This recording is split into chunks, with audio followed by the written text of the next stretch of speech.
Next up, having been given an ultimatum last week by the Joint Consultative Committee on the Construction Sector, the government of Dominica has responded through legal counsel to the organization with regards to the legality of the procurement for the West Bridge project.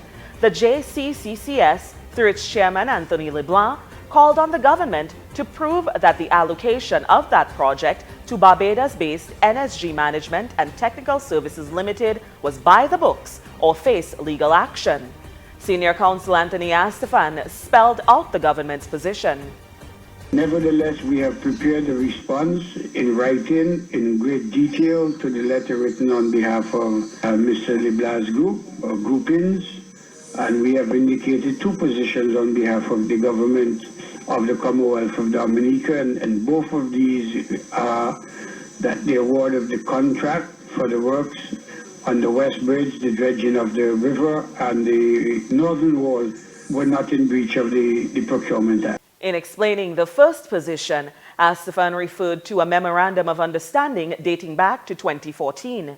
The first ground is that there was in existence prior to December 2014 negotiations and a memorandum of understanding for the redevelopment of those, which, as you know, included the reconstruction of the West Bridge.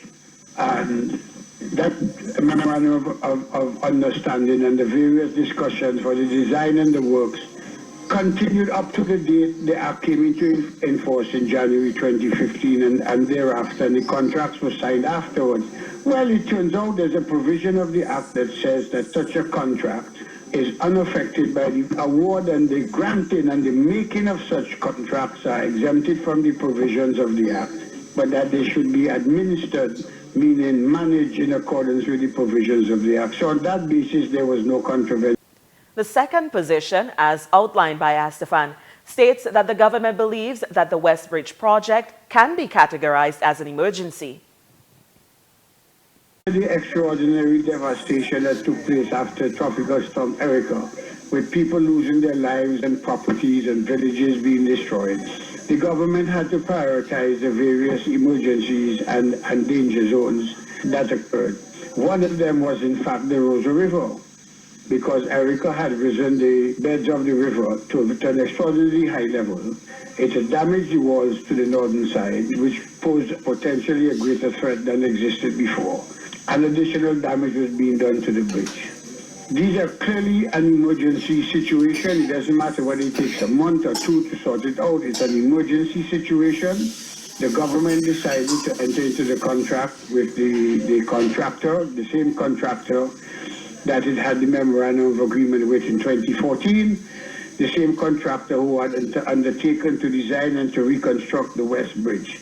So the government was confronted within the context of an emergency situation, potentially dangerous situation with flooding, because nobody can predict when flooding will come. And flooding does not only come during the hurricane season.